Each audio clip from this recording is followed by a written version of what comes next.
Assalamualaikum warahmatullahi wabarakatuh. Halo semuanya, selamat datang di channel Jalan Cerita. Terima kasih sudah mampir. Semoga kalian selalu sehat, bahagia, dan dimudahkan dalam segala urusan.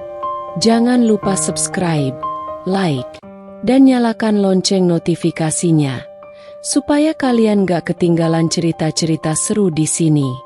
Yuk, langsung aja kita mulai.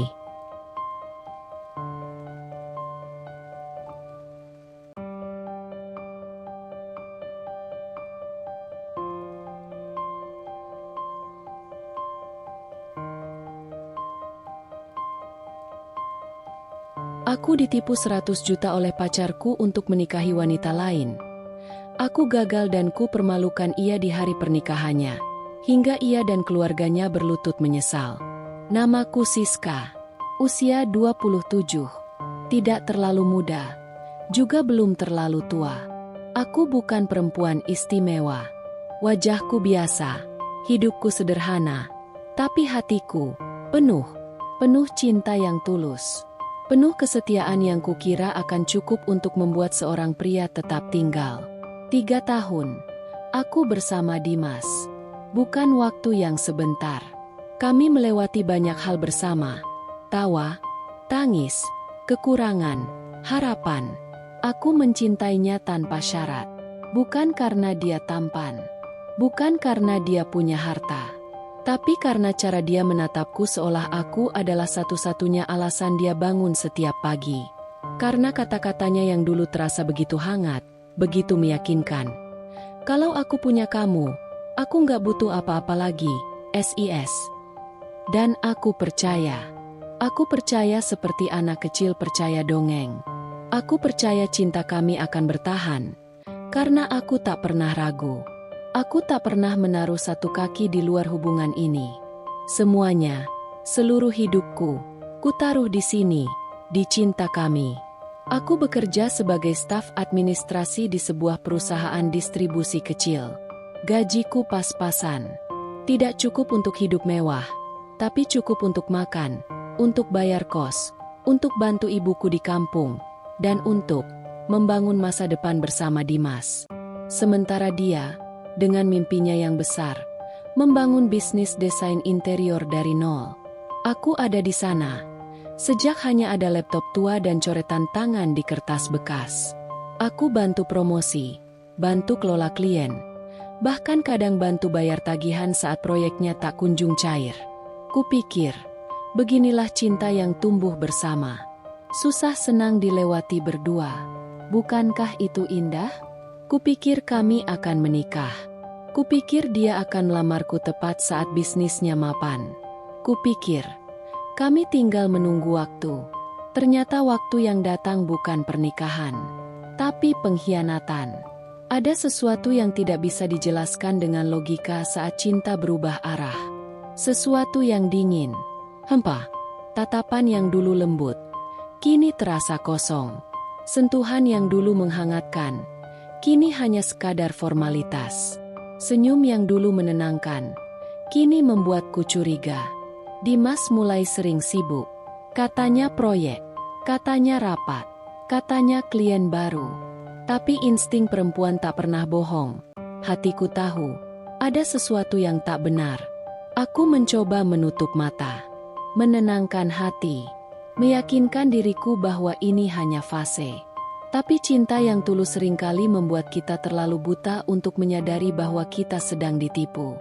Dan akhirnya, semua topeng itu jatuh. Dengan cara paling menyakitkan. Aku menemukan kenyataan itu bukan dari pengakuannya, tapi dari ponsel yang tertinggal, pesan yang terbuka, dan nama perempuan lain yang disimpan dengan inisial palsu. Bukan hanya perselingkuhan, tapi pengkhianatan yang dilakukan dengan begitu lihai. Seolah aku ini tak lebih dari figuran dalam kisah cinta mereka. Saat itu, dunia berhenti. Rasanya seperti ditusuk dari belakang oleh tangan yang selama ini kugenggam erat.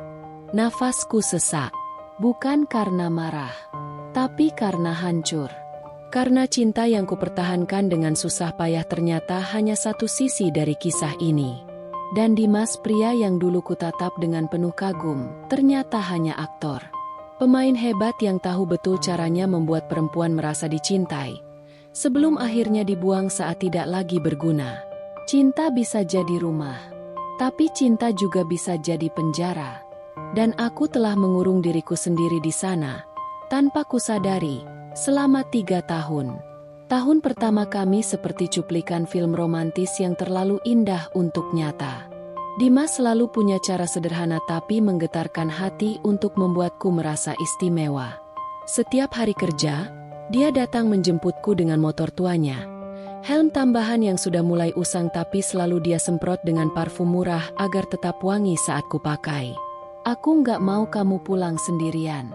Dunia luar kadang kejam, katanya suatu malam sambil menggenggam tanganku erat di jok motor. Saat itu, aku merasa dilindungi, dicintai, diperjuangkan. Akhir pekan kami sederhana. Kadang ke taman kota, duduk di atas tikar tipis yang sudah beberapa kali ditambal. Aku biasanya membawa bekal nasi goreng buatan sendiri, lengkap dengan kerupuk dan sambal. Kami makan sambil tertawa, membicarakan masa depan seolah-olah dunia akan selalu berpihak pada kami. Kamu pengen punya rumah kayak gimana nanti? Tanyanya saat kami memandangi langit yang mulai jingga. Aku menjawab, yang penting ada taman kecil. Aku pengen nanam bunga, bikin rumah selalu harum. Dia tersenyum, lalu membalas, kalau aku kantor sendiri, desain interiorku udah harus punya nama. Kamu nanti di rumah aja, fokus jadi ratu. Biar aku yang kerja keras. Kalimat itu, kalimat yang berkali-kali dia ulang di berbagai versi, tertulis jelas di kepalaku. Seperti janji suci yang tak pernah tertulis di kertas, tapi lebih kuat dari tinta, bahwa kami akan bersama, membangun hidup berdua, dari nol sampai utuh. Dan aku percaya, saking percayanya, aku mulai menabung diam-diam. Potongan gaji yang harusnya buat jajan atau beli skincare kubagi untuk mimpi kami. Sedikit demi sedikit, kutulis di buku kecil, tabungan pernikahan.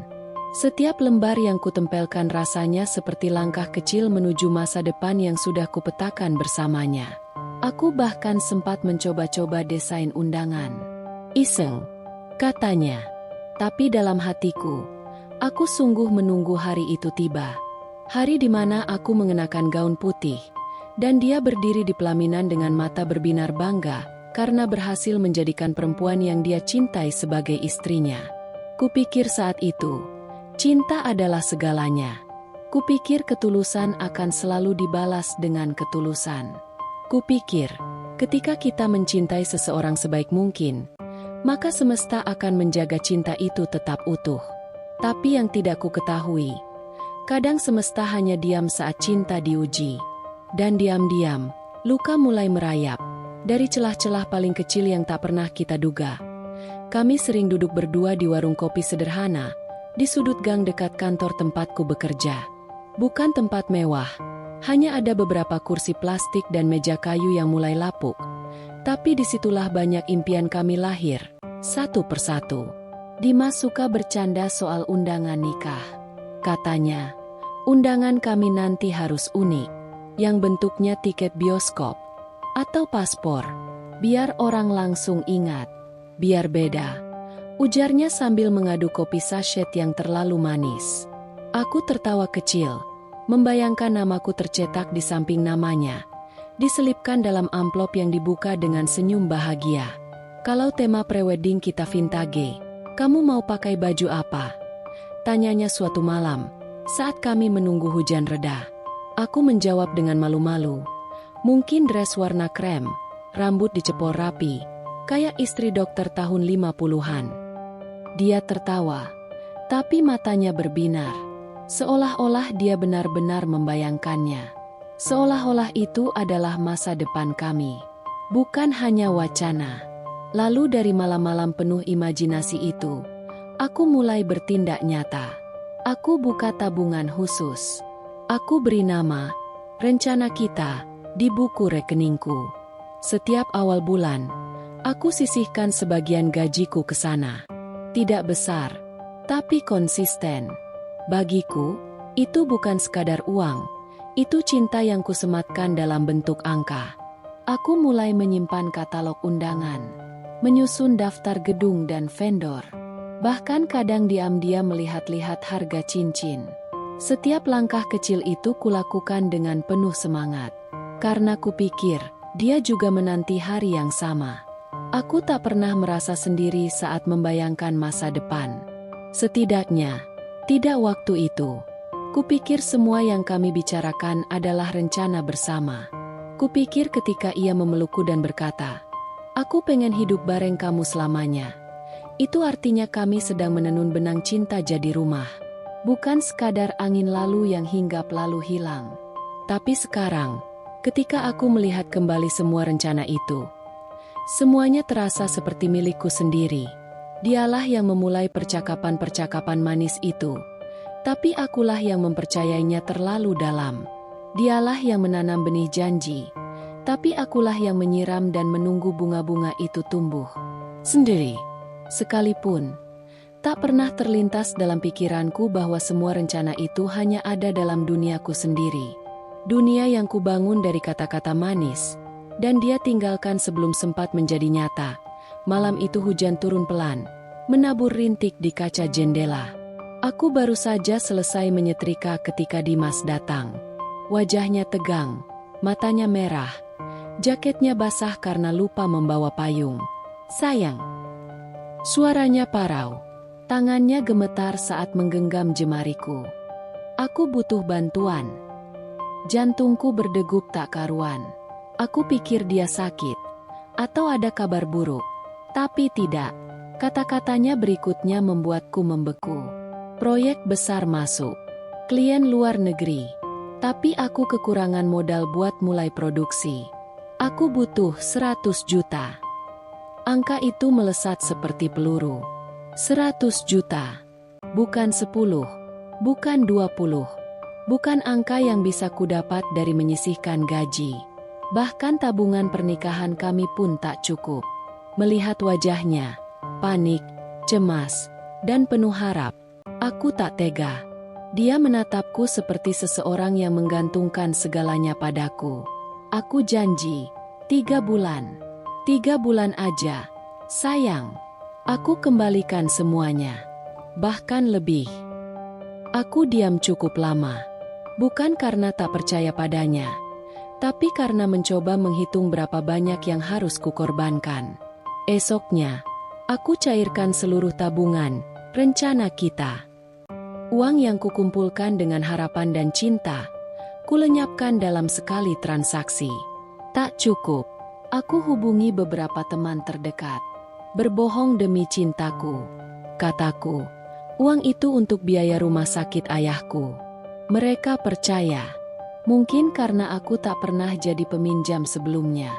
Masih kurang. Aku buka laci kayu tempat ibu menyimpan perhiasannya semasa hidup. Kalung emas, cincin kawin milik almarhum bapak, gelang bayi pertamaku. Semuanya kugadaikan. Aku menatap kwitansi gadai dengan mata sembab. Ada perih yang menyelinap diam-diam. Tapi ku tepis. Karena aku percaya padanya. Dimas memelukku erat malam itu. Lama. Seolah pelukan itu bisa menggantikan semua yang telah kukorbankan. "Kalau nanti semua ini berhasil," bisiknya, "aku akan nikahin kamu dengan pesta yang paling indah." Dan aku masih bodoh cukup untuk tersenyum.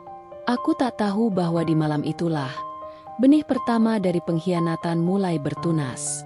Bahwa cinta bisa jadi senjata, dan aku sedang ditodong dengan peluru yang kusiapkan sendiri. Seminggu setelah aku mentransfer uang itu, segalanya berubah. Awalnya, aku mencoba mengerti. Dimas bilang dia sibuk. Lagi meeting terus. "Sayang, maaf, belum sempat balas." Begitu katanya lewat chat singkat. Tak ada emoji. Tak ada panggilan sayang yang biasanya membuatku tenang. Aku menunggu. Setiap malam aku menunggu. Menatap layar ponsel hingga mata perih. Lalu, balasan darinya mulai datang makin lama, makin pendek. Kadang cuma, "Oke," atau "Nanti aku kabari." Teleponku sering tak dijawab. Kalaupun diangkat, hanya terdengar suara tergesa-gesa, lalu langsung diputus. Hatiku tak tenang. Aku mencoba menyangkal kekhawatiran. Dia pasti sibuk. Namanya juga proyek besar. Bisikku pada diri sendiri. Tapi suara hatiku mulai memberontak. Ada yang tidak beres. Aku mengenal Dimas, atau setidaknya, aku pikir aku mengenalnya. Malam-malam kuhabiskan dalam gelisah. Aku cek semua pesan, scroll obrolan lama kami, tempat dulu ia berjanji akan menikahiku, membangun masa depan bersamaku. Sekarang, pesan itu seperti kenangan yang menertawakanku. Lalu, malam itu datang, pukul 22.17. Aku baru selesai mandi ketika notifikasi Instagram muncul. Pesan dari akun tidak dikenal. "Kak, ini benar pacarnya Dimas." Tangan kiriku refleks gemetar. Aku buka akun pengirimnya. Seorang perempuan. Usianya tak jauh beda denganku. Profilnya dipenuhi foto-foto estetik. Kopi, langit senja, dan 1-2 selfie di mobil. Aku membalas dengan hati-hati. "Maaf, ini siapa ya?" Jawabannya datang cepat. Terlalu cepat. "Saya pacarnya Dimas juga. Tapi kayaknya saya bukan satu-satunya." Dunia berhenti. Mataku menatap layar tanpa berkedip. Lambat-lambat, jantungku berdegup tak karuan. Jemariku dingin. Kaki terasa lumpuh. Dia mengirimkan screenshot percakapan. Foto-foto. Salah satunya, foto Dimas memeluk perempuan itu dari belakang. Senyumnya.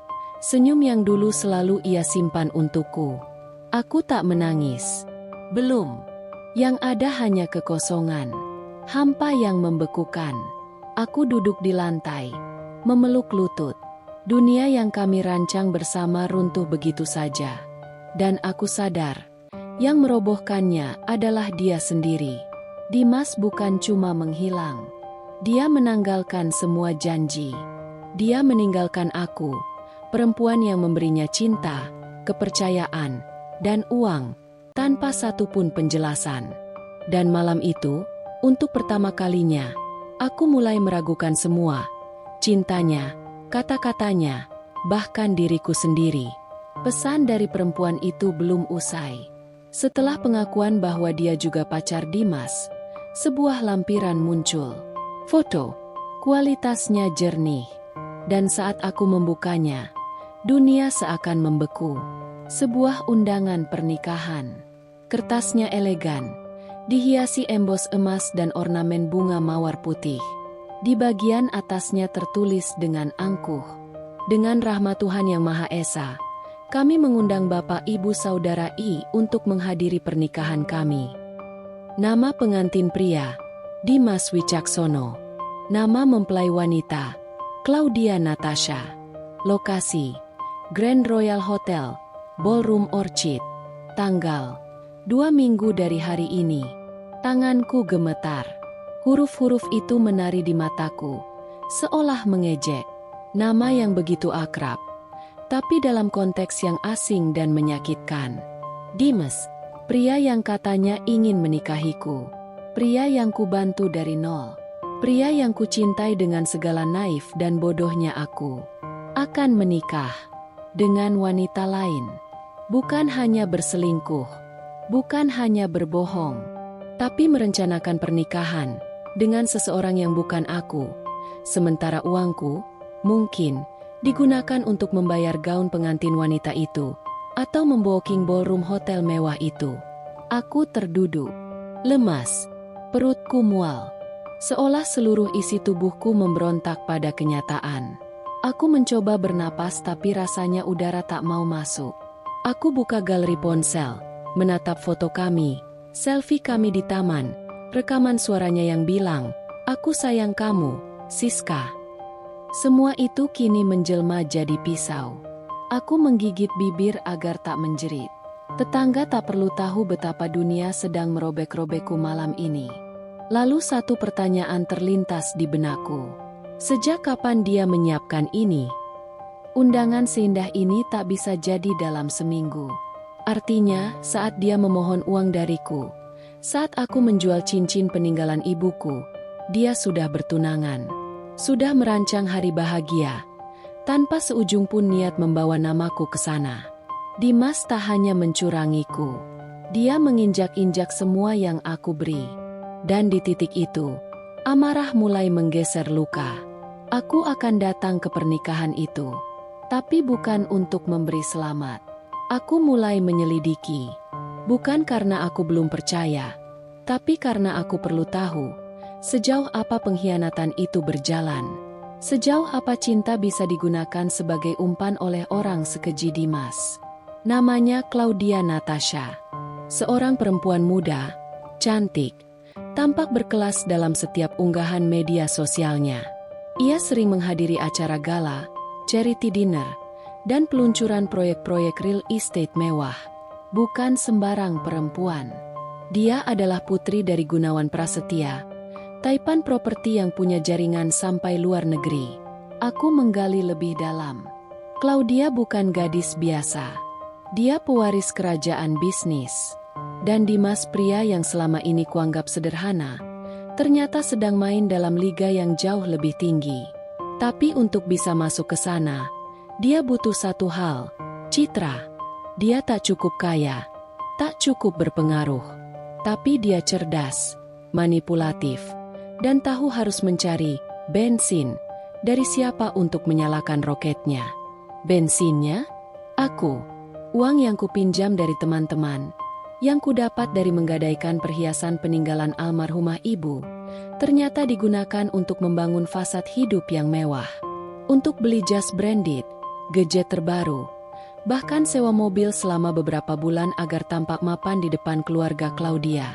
Saat aku kerja lembur demi tambahan uang makan, dia makan malam di restoran hotel bintang 5. Saat aku menolak beli baju baru karena ingin menabung, dia mungkin sedang fitting jas pengantin. Ironis, bukan? Aku yang selama ini percaya bahwa kami sedang membangun mimpi bersama, ternyata cuma batu loncatan. Dimas menjual cinta padaku untuk membeli status sosial yang dia inginkan. Dan lebih dari itu, mereka bertunangan lama sebelum dia meminta uang padaku. Sebuah foto lama muncul di akun salah satu sahabat Claudia. Pesta pertunangan mereka yang intim namun mewah. Dimas berdiri di samping Claudia, mengenakan setelan abu-abu. Senyumnya, persis seperti senyum yang dulu dia beri padaku. Hatiku remuk, tapi air mata sudah kering, sudah lama habis. Yang tersisa hanyalah bara. Bara yang pelan-pelan berubah menjadi nyala.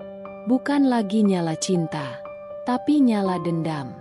Dimas kira aku akan hancur. Tapi dia lupa satu hal. Orang yang disakiti dengan tulus akan punya kekuatan yang tak bisa diukur. Dendam yang tumbuh dalam diam adalah jenis yang paling mematikan. Aku tahu, kalau aku ingin membalas, balasanku harus elegan.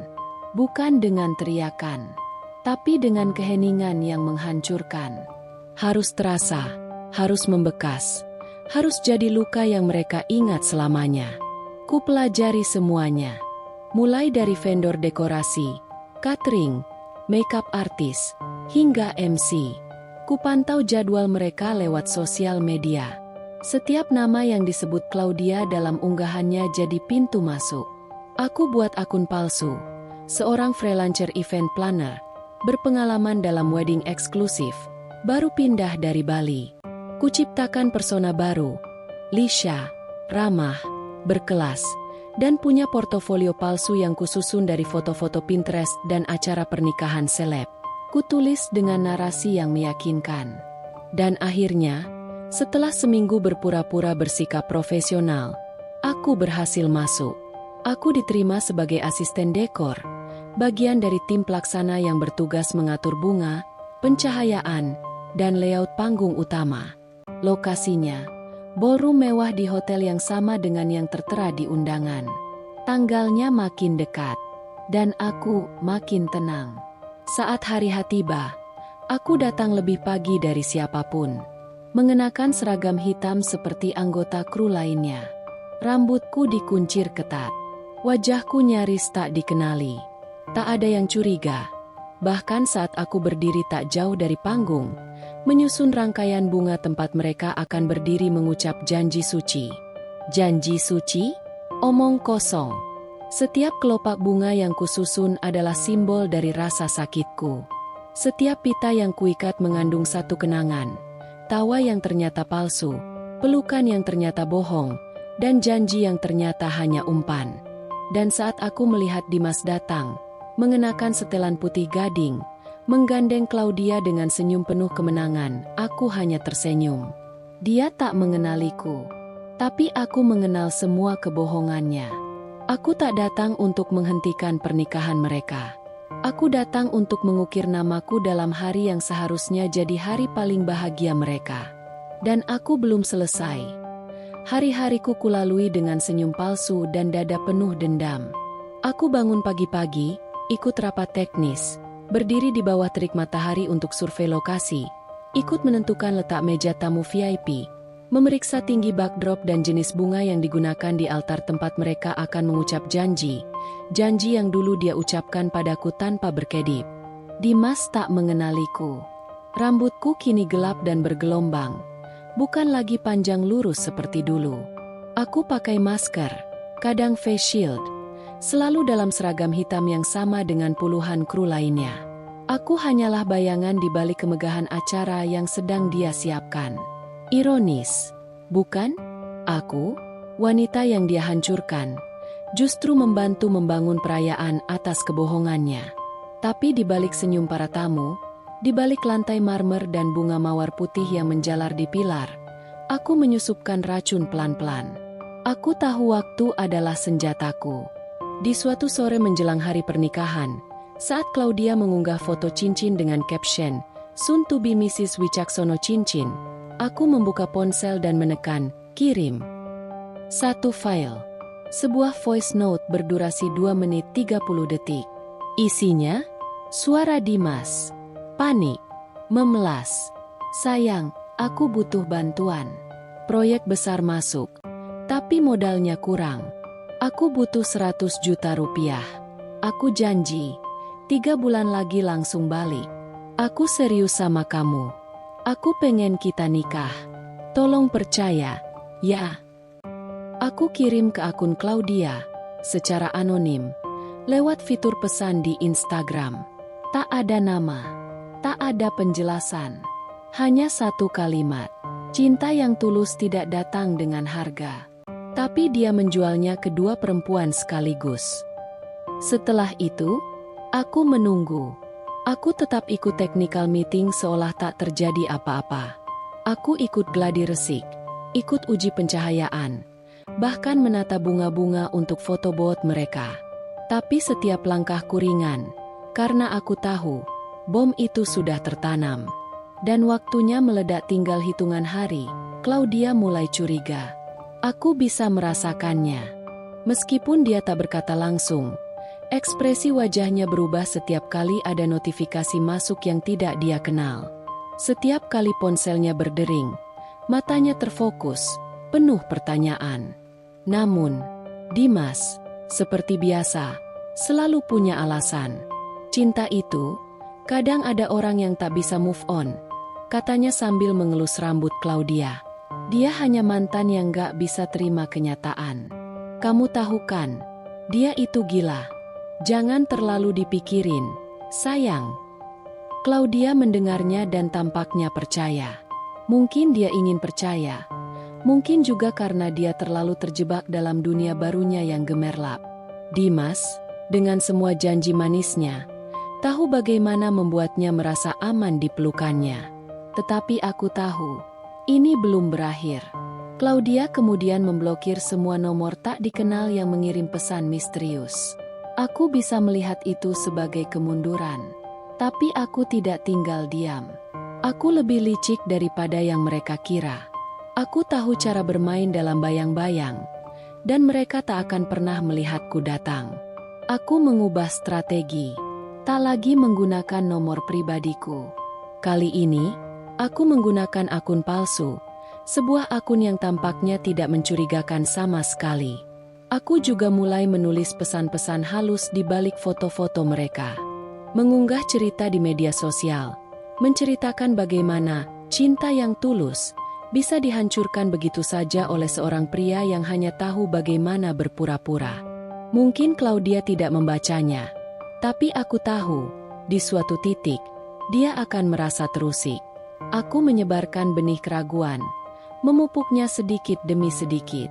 Setiap pesan yang aku kirimkan, setiap postingan anonim yang aku buat, tujuannya satu, agar Claudia mulai mempertanyakan semua yang dia anggap benar.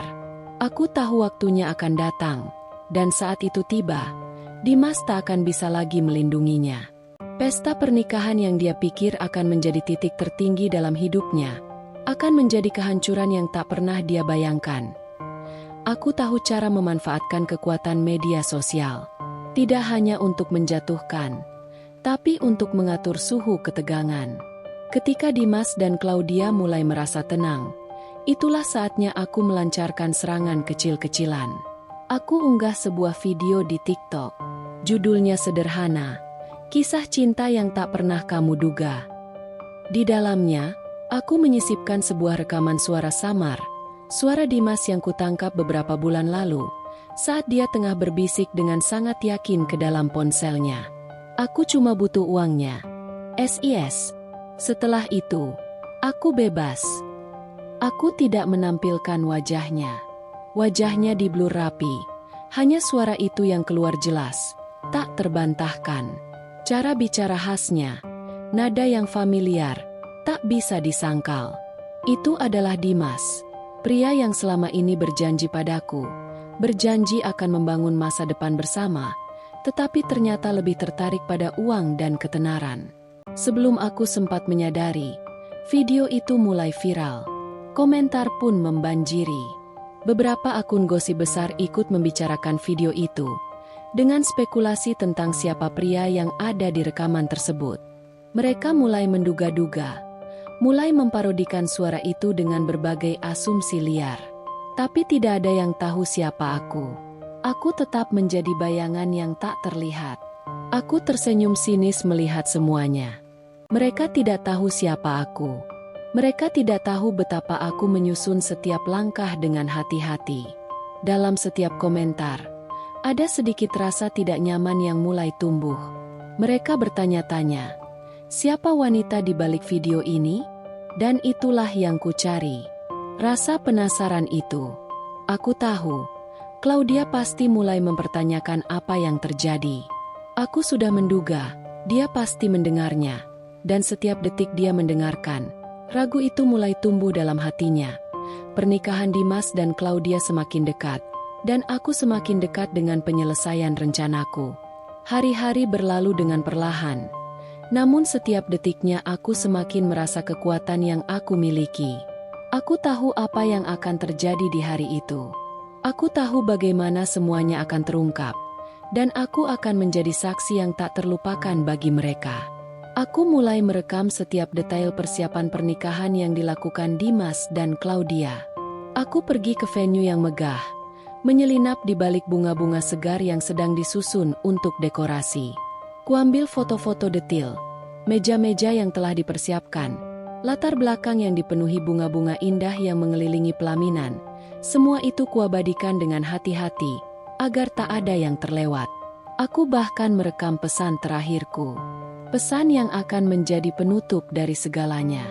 Sambil berdiri di depan cermin, wajahku tampak lebih dingin dari sebelumnya. Aku menatap mataku sendiri, merasa bahwa aku telah siap menghadapi pertempuran ini. Suara rekamanku terdengar jelas, penuh ancaman. Kau kira aku akan diam, Dimas? Tunggu aku di pelaminan. Aku tahu betul bahwa kata-kata itu akan memicu kegelisahan di dalam dirinya. Video ini, pesan ini, akan terkirim tepat pada waktunya. Tidak ada lagi yang bisa dia lakukan untuk menghindari akibat dari kebohongannya. Semua persiapan yang mereka lakukan, semua yang tampak sempurna, mewah, dan indah, akan hancur seketika begitu aku melangkah masuk ke dalam ruangan itu. Setiap detik semakin dekat. Hari yang ditunggu-tunggu itu hanya tinggal hitungan jam. Ketegangan di dalam hatiku semakin menggelora. Aku tahu ini akan menjadi momen yang tidak akan pernah mereka lupakan. Aku akan menghadapinya dengan tenang, penuh keyakinan, dan dengan senyum yang sangat berbeda dari senyumku yang dulu. Sebuah senyum yang mengandung kebebasan dan kemenangan pagi itu. Cuaca cerah menyambut pernikahan yang tampak sempurna. Tamu-tamu duduk rapi di kursi. Wajah mereka dipenuhi senyum dan harapan. Claudia, cantik dalam kebaya putih yang terbuat dari bahan satin halus, tampak seperti pengantin yang telah menunggu hari ini seumur hidup. Rambutnya disanggul tinggi, dihiasi dengan bunga melati yang menambah kesan anggun. Semua mata tertuju padanya, namun di dalam hatiku, hanya ada satu tujuan, untuk mengungkapkan kebenaran yang telah terkubur lama. Dimas berdiri di samping Claudia, tampan dengan jas hitam yang terpasang sempurna. Namun, ada yang aneh. Wajahnya tampak lebih pucat daripada biasanya. Matanya tak bisa menatap Claudia dengan penuh cinta seperti yang seharusnya. Bahkan ketika ia menoleh padaku sejenak, aku melihat kilatan kecemasan di matanya. Namun dia berusaha tetap tenang. Aku tahu apa yang dia pikirkan. Apakah aku akan diam saja? Akad nikah hampir dimulai. Penghulu siap membacakan ijab kabul. Sementara para tamu mulai menahan napas, menunggu saat-saat sakral itu. Begitu banyak harapan, begitu banyak janji yang akan diucapkan di depan altar. Tapi saat penghulu mengangkat tangan untuk memulai, aku tahu bahwa inilah saat yang tepat. Semua yang sudah kubangun selama berbulan-bulan, semua langkah yang aku ambil dalam bayang-bayang, akan mengungkapkan kebenaran yang tak bisa disembunyikan lagi. Tepat sebelum penghulu mulai membaca ijab kabul, aku melihat tanda-tanda yang telah kutunggu-tunggu. Layar LED besar di depan panggung yang semula tampak kosong, tiba-tiba menyala. Semua mata tertuju pada layar yang perlahan menampilkan gambar-gambar yang sangat familiar. Rekaman video yang aku unggah beberapa hari sebelumnya. Video yang akan membongkar semua kebohongan. Kamera menyorot wajah Dimas yang pucat. Di layar, terputar percakapan antara kami berdua, di saat dia memintaku meminjamkan uang untuk proyek besar. Aku cuma butuh uangnya. SIS. Setelah itu, aku bebas. Suara Dimas terdengar jelas, menggetarkan ruangan. Aku bisa merasakan ketegangan yang tiba-tiba menyelimuti ruangan itu. Tamu-tamu mulai bisik-bisik. Mata mereka melirik ke arah Dimas yang mulai tampak kehilangan kontrol. Wajah Claudia memucat. Matanya melebar penuh kebingungan dan kemarahan. Sementara itu, Dimas tampak tertekan. Seolah dunia yang dibangunnya akan runtuh dalam sekejap. Tapi aku tak tergoyahkan. Senyumku tetap terpasang dengan elegan. Aku tahu bahwa inilah saat pembalasan yang telah lama kutunggu. Dan Dimas, dia tak akan pernah bisa melupakan hari ini. Video di layar LED berubah menjadi montase yang memutar kenangan-kenangan buruk. Kenangan yang telah berusaha aku sembunyikan, namun kini terungkap dengan sangat jelas di hadapan semua orang. Tamu-tamu yang tadinya hadir dengan senyum manis, kini tercengang, terdiam, tak tahu harus berkata apa. Pandangan mereka tertuju ke layar yang menayangkan gambar-gambar yang jauh lebih tajam daripada pisau. Pertama, tertera chat WhatsApp antara aku dan Dimas. Pesan-pesan yang penuh harapan, penuh janji, dan penuh penipuan. Sayang, aku butuh 100 juta rupiah, bisa pinjam? Begitulah kata-kata yang muncul, seperti luka yang terbuka kembali. Di situ, aku terlihat mengirimkan uang tanpa ragu, tanpa berpikir dua kali, untuk mendukung impian yang ternyata hanyalah kebohongan besar. Lalu, suara Dimas terdengar jelas, menyebut namaku. Siska, aku butuh uang itu. Ini akan meluncurkan bisnis kita. Suara itu tidak terdengar seperti suara pria yang mencintai, melainkan suara seorang pemuda yang hanya melihatku sebagai alat untuk mencapai tujuannya. Berikutnya, foto tanganku yang pernah digenggamnya muncul di layar. Sebuah foto lama, saat kita masih bahagia. Saat aku percaya bahwa kita adalah satu-satunya yang bisa mengatasi segala tantangan. Foto itu menggambarkan betapa dalamnya rasa cinta yang kutanamkan dalam hubungan kami. Tapi ternyata, aku hanya sebatas investasi dalam rencananya. Tak lama setelahnya, muncul bukti transfer 100 juta rupiah yang aku lakukan. Bukti tak terbantahkan bahwa aku benar-benar telah memberikan segalanya. Berharap Dimas akan membawa kami ke tempat yang lebih baik. Tapi, aku malah dibawa ke jurang pengkhianatan. Kemudian, suara tawa kecil muncul di akhir video.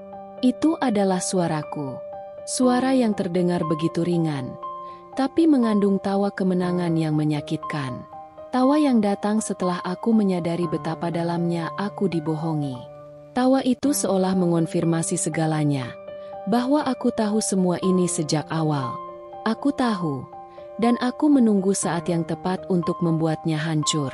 Suasana di ruangan itu berubah menjadi hening yang mencekam. Mata-mata yang sebelumnya penuh rasa kagum kini dipenuhi kebingungan, kemarahan, dan bahkan kasihan. Claudia berdiri di sana. Wajahnya putih pasi, mulutnya terkatup rapat.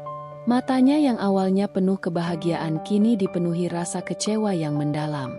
Dimas, dia tampak seperti orang yang baru saja menerima hukuman mati. Wajahnya memucat, tangannya gemetar, dan seolah tak tahu harus lari kemana. Tapi yang paling mengerikan adalah pandanganku. Aku tak merasa kasihan pada mereka. Tidak lagi. Bahkan, aku merasa sedikit lega. Semua yang terjadi, semua yang mereka coba sembunyikan, kini terungkap dengan sempurna. Dan kini, saatnya untuk mereka merasakan sakit yang selama ini kutanggung sendirian. Kekacauan terjadi begitu cepat, seperti badai yang tak bisa dihentikan. Tamu-tamu yang tadinya duduk tenang di kursi VIP, kini berlarian ke sana kemari. Suara obrolan berubah menjadi teriakan bingung dan panik. Beberapa dari mereka mencoba mendekati Claudia yang lari ke belakang panggung. Wajahnya pucat, matanya penuh air mata yang tak bisa lagi ia tahan. Ayahnya, yang berdiri di sampingku tadi, tiba-tiba meledak. Dia melangkah maju dan menampar Dimas dengan keras. Suaranya menggema di seluruh ruangan, membuat seisi gedung seolah terdiam sesaat. "Pembohong!" teriak ayah Claudia. Suaranya penuh kemarahan. "Kamu menghancurkan masa depan anak saya." Dimas, yang seharusnya tampak gagah dalam jas pengantin, kini terlihat seperti anak kecil yang terpojok. Dia terjatuh di lantai. Kedua tangannya terangkat, memohon ampun kepada ayah Claudia. "Maaf, Pak. Maaf. Claudia. Aku salah." Tapi yang paling memalukan, aku perhatikan Dimas hanya melihat ke sekeliling, mencoba mencari simpati dari semua orang. Ia bersujud di lantai, minta maaf dengan segenap tubuhnya. Tetapi bukan padaku. Tidak padaku yang sudah memberinya segalanya. Tidak padaku yang selama ini memberinya kepercayaan dan cinta yang tulus. Aku melihat matanya yang kosong, penuh penyesalan yang tampaknya terlalu terlambat. Aku tak merasa kasihan. Malah, rasa kecewa itu semakin menguat. Dia tahu siapa yang harus disalahkan. Dia tahu siapa yang dia hancurkan. Tetapi dia memilih untuk memohon maaf pada semua orang selain aku, satu-satunya orang yang pernah menganggapnya sebagai rumah. Para tamu semakin ribut. Beberapa mulai merekam kejadian ini, mengunggahnya ke media sosial, dan dalam sekejap, semua yang terjadi di pelaminan ini menjadi viral. Dimas yang dulu dikenal sebagai pria sederhana dengan impian besar, kini terlihat seperti pria yang kalah dalam pertarungan terbesar dalam hidupnya. Claudia, yang lari ke belakang panggung, terlihat begitu rapuh, hatinya hancur, dan dia pasti tahu, hidupnya tidak akan pernah sama lagi setelah hari ini. Aku tak berniat menghibur Claudia. Aku tidak pernah berniat untuk membuatnya merasa lebih baik. Tidak ada alasan lagi untuk memaafkan Dimas. Tidak ada alasan untuk memberikan belas kasihan pada siapapun yang telah mengkhianatiku. Aku berdiri diam di pojok ruangan, menatap Dimas yang tak henti-hentinya meminta maaf pada semua orang yang ada di sana, memohon agar mereka mengerti, agar mereka bisa memberikan kesempatan kedua. Namun, aku tahu satu hal yang pasti, Dia tidak akan pernah mendapatkan kesempatan kedua dariku. Semua berakhir dalam sekejap. Keheningan menggantikan keributan yang sempat mewarnai pelaminan. Tamu-tamu yang tadinya heboh dan kebingungan kini diam. Masing-masing pergi dengan pikiran yang masih terperangah, mencoba memahami apa yang baru saja terjadi. Claudia, yang kehilangan kendali atas segalanya, masih menangis di balik layar panggung. Ayahnya, dengan wajah penuh amarah dan penyesalan, berusaha mengumpulkan kekuatan untuk menghentikan kekacauan yang tak pernah ia bayangkan. Pernikahan yang tadinya direncanakan dengan cermat, dengan harapan dan impian yang membumbung tinggi, tiba-tiba hancur begitu saja. Akad nikah yang seharusnya menjadi puncak kebahagiaan, berubah menjadi peristiwa yang memalukan dan menghancurkan. Semua vendor yang terlibat diminta untuk segera meninggalkan tempat. Mereka yang semula sibuk menyiapkan acara, kini pulang dengan wajah bingung dan tak percaya. Semua barang yang sudah dipersiapkan dengan teliti untuk merayakan pernikahan Dimas dan Claudia, kini dibongkar dan dikeluarkan dari gedung. Angin dingin menggulung, seperti mencampakkan segala harapan yang pernah ada. Keluarga Claudia, yang selama ini berada di belakang acara besar ini, segera menarik semua dukungannya. Tidak ada tempat lagi untuk Dimas dalam dunia mereka. Tidak ada ruang bagi seorang pria yang ternyata hanya berusaha memanfaatkan status dan uang orang lain untuk mencapai tujuannya. Dunia yang ia coba masuki dengan uang yang aku berikan, kini menendangnya dengan keras. Reputasinya hancur dalam semalam, lebih cepat daripada yang bisa dia bayangkan. Dimas kini menjadi aib di mata banyak orang.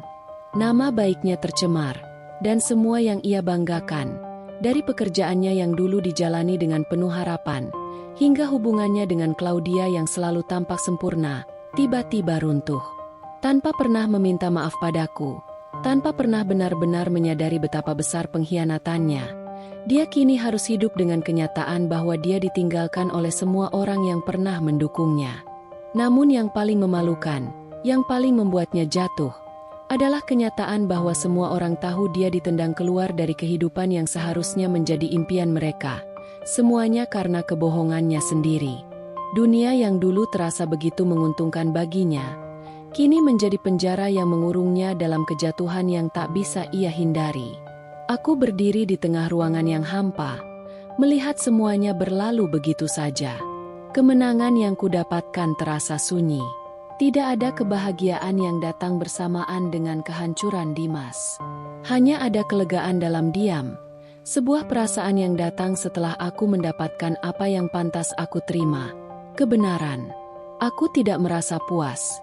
Tidak ada rasa euforia dalam diriku. Hanya ada ketenangan yang menenangkan luka-luka lama. Dimas kalah, tapi yang lebih penting bagiku adalah aku berhasil mengambil kembali kendali atas hidupku. Tanpa kebohongan, tanpa pengkhianatan. Kini, aku bebas. Seminggu setelah pernikahan yang gagal dan semua kehancuran yang mengikuti, aku duduk di meja makan, mengaduk secangkir teh, ketika surat itu datang. Sekilas, aku tahu itu bukan surat biasa. Tulisannya formal, disertai segel resmi. Dengan tangan sedikit gemetar, aku membuka amplop yang ternyata berisi surat panggilan pengadilan. Dimas menggugatku atas pencemaran nama baik. Aku tertawa. Pahit. Aku tahu dia pasti merasa terpojok, merasa seperti kehilangan segalanya. Nama baik, pekerjaan, dan statusnya. Tapi yang tak bisa dia terima adalah kenyataan bahwa aku punya kendali atas ceritanya. Kini, dia ingin membalikan keadaan dengan cara yang paling rendah, dengan menggugatku. Sepertinya Dimas belum paham siapa aku sekarang. Gumamku pada diri sendiri, membiarkan tawa itu menghentak dada. Bersama surat itu, ada juga informasi tentang jadwal persidangan. Aku tak terburu-buru merasa cemas. Justru, aku merasa lebih siap dari sebelumnya. Aku sudah mempersiapkan segala sesuatunya dengan matang. Aku segera menghubungi pengacara yang telah aku pilih dengan hati-hati. Seorang pengacara handal yang dikenal karena ketegasannya. Aku tahu, jika Dimas merasa dia bisa memutarbalikkan fakta di pengadilan, maka dia salah besar. Tidak hanya aku yang punya bukti, tapi aku juga punya saksi yang siap berbicara. Aku sudah mempersiapkan semuanya.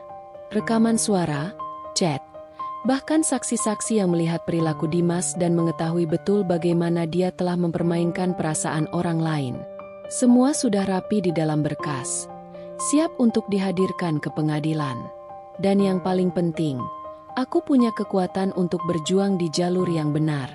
Jika dia ingin mempermalukanku di hadapan banyak orang, aku akan memberinya pelajaran yang tak akan pernah ia lupakan. Dimas telah mengira dia bisa menutupi semuanya dengan cara menyembunyikan kebenaran dan menggugatku atas apa yang telah aku ungkapkan. Namun dia salah. Semua itu adalah fakta. Semua yang aku ungkapkan adalah kebenaran. Aku mulai merencanakan strategi sidang, menyusun argumen yang akan membuatnya tidak punya ruang untuk berkelit. Aku merasa kuat, lebih kuat dari yang pernah ada. Ini bukan tentang balas dendam lagi. Ini tentang membuktikan bahwa kebenaran tetap lebih kuat daripada segala kebohongan yang dia bangun. Jika ini permainan, Dimas, kataku pelan, aku sudah siap bermain lebih keras. Seminggu setelah gugatan balik dimulai, media mulai mencium bau gosip. Mereka tak peduli apa yang sebenarnya terjadi. Yang mereka inginkan hanyalah cerita yang bisa mereka jual. Dan aku menjadi topik utama. Beberapa headline menyebutku sebagai wanita gagal nikah yang terlalu terobsesi dengan masa lalu. Mereka berkata aku hanya tak bisa menerima kenyataan bahwa Dimas berhak memilih Claudia, dan bahwa aku terlalu keras kepala untuk move on. Namun yang paling menyakitkan adalah mereka menyebutku gila. Seolah-olah aku yang merusak hidupku sendiri. Seolah-olah aku yang tak bisa menerima kenyataan. Sementara Dimas tetap tampak seperti korban dalam cerita yang mereka ciptakan. Namun, aku diam. Aku tahu bahwa mereka hanya mengejar sensasi. Mereka tak pernah tahu apa yang terjadi di balik layar. Mereka hanya melihat satu sisi cerita. Mereka tak melihat pengkhianatan, kebohongan, dan perjuanganku yang sudah bertahun-tahun terluka. Aku tak butuh pembelaan dari mereka. Aku tak butuh mereka memahami apa yang aku rasakan. Karena aku tahu satu hal yang pasti, hanya pelaku yang takut pada kebenaran.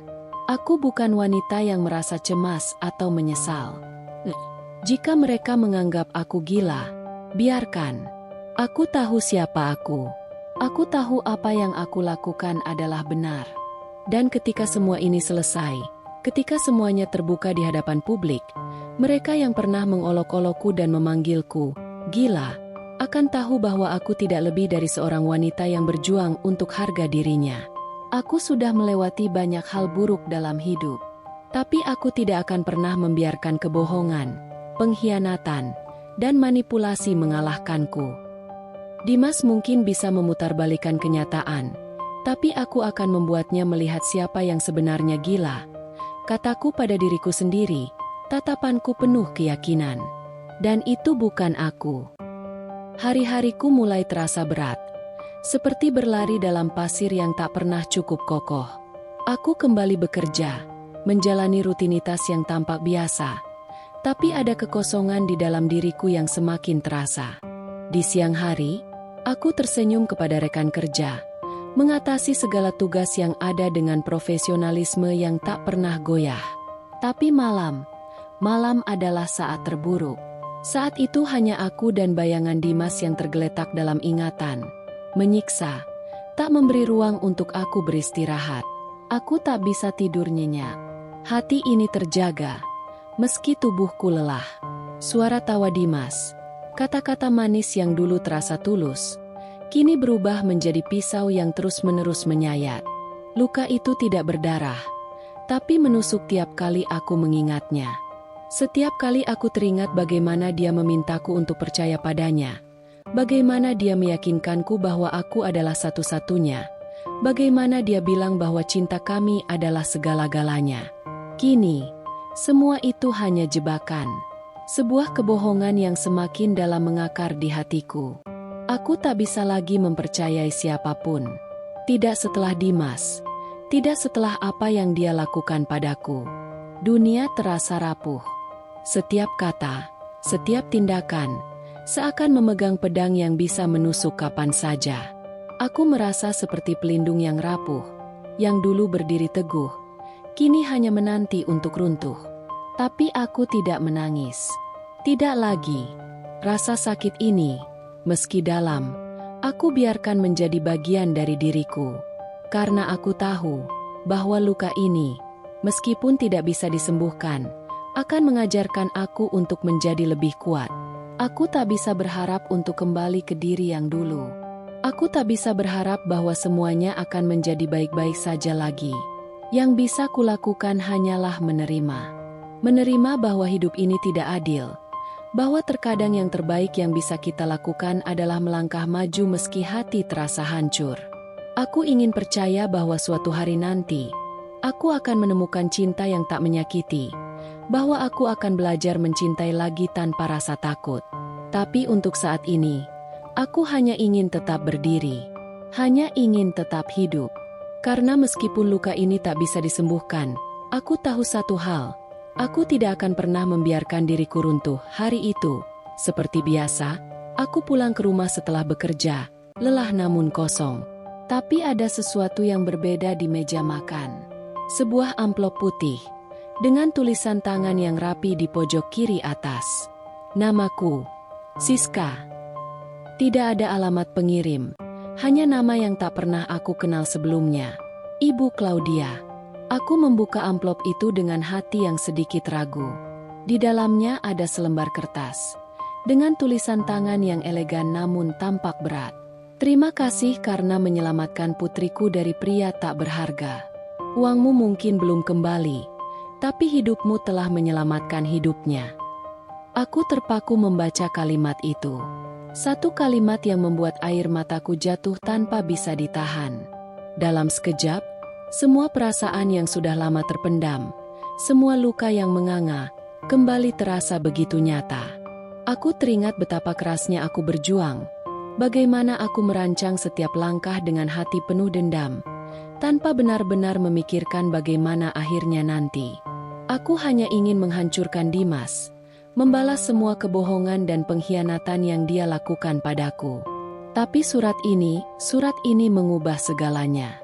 Ibu Claudia, ibu yang mungkin dulu melihat aku sebagai penghalang dalam hidup anaknya, kini mengucapkan terima kasih. Bukan karena balas dendam, bukan karena aku menang, tapi karena apa yang aku lakukan telah menyelamatkan putrinya dari kehidupan yang penuh kebohongan dan penipuan. Aku menangis, bukan karena aku lemah, bukan karena aku menyesal, tapi karena aku merasa sedikit lebih baik, sedikit lebih mengerti. Aku mungkin telah kehilangan segalanya dalam proses ini. Cinta, kepercayaan, kebahagiaan. Tapi setidaknya, ada satu hal yang tidak bisa diambil dariku. Aku telah melakukan sesuatu yang benar.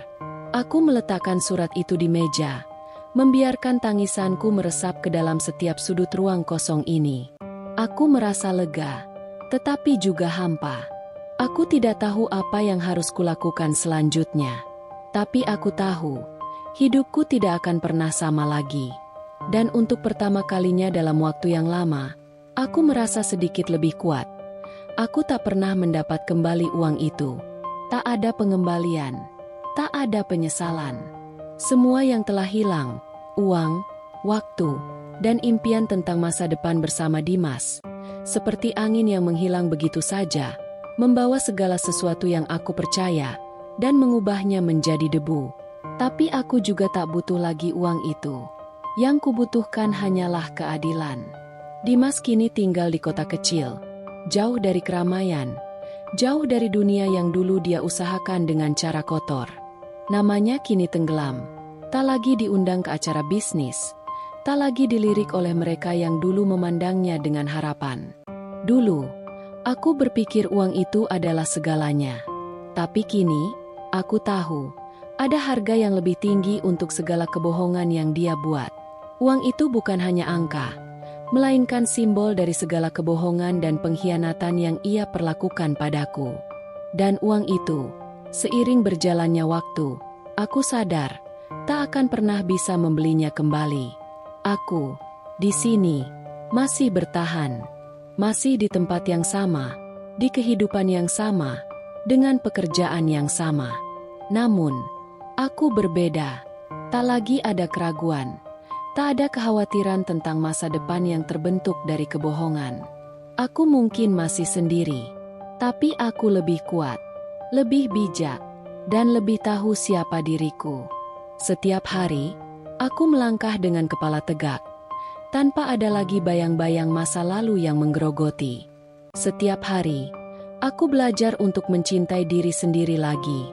Dan yang lebih penting, aku tahu bahwa aku tidak membutuhkan seseorang untuk menentukan siapa aku. Aku sudah menemukan kekuatanku sendiri.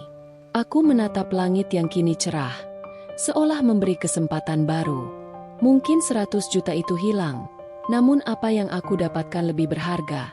Keadilan, kebebasan, dan sebuah pelajaran berharga tentang apa arti hidup yang tidak dibangun dengan kebohongan. Dimas, kamu mungkin telah mengambil banyak dariku, tapi kamu tak pernah bisa mengambil kebebasanku. Dan itu adalah kemenangan yang jauh lebih besar. Balas dendam tak pernah membuatku bahagia. Tidak pernah. Tidak ada kepuasan sesaat yang bisa menghapus luka-luka yang tertinggal dalam hati. Tapi melihat kebohongan terbuka di hadapan dunia, melihat Dimas terungkap, tertelanjangi dengan segala dustanya, memberiku kelegaan. Sebuah kelegaan yang datang bukan karena aku menang, tetapi karena akhirnya dunia melihat siapa dia yang sebenarnya. Tidak ada lagi rahasia, tidak ada lagi kebohongan yang terpendam dalam bayang-bayang. Dunia tahu apa yang telah dia lakukan. Ini bukan kisah tentang uang. Uang yang hilang tak akan pernah kembali. Tetapi yang lebih penting, ini adalah kisah tentang cinta yang dibeli dengan janji palsu, dan akhirnya dihancurkan dalam api kebenaran yang membakar segalanya. Cinta yang seharusnya tumbuh menjadi kesetiaan, justru dibentuk oleh penipuan dan akhirnya hancur, membakar dirinya sendiri. Dan aku adalah api itu. Aku adalah api yang membakar kebohongan. Aku adalah api yang menghanguskan segala kepalsuan. Tidak ada yang bisa memadamkannya. Dan meskipun luka itu masih ada, meskipun kenangan itu masih menggantung di setiap sudut hati, aku tahu satu hal, api itu juga membakar apa yang tidak seharusnya ada. Membakar segala yang tidak pantas untuk tetap hidup. Aku adalah api itu. Dan api tidak pernah takut pada kegelapan.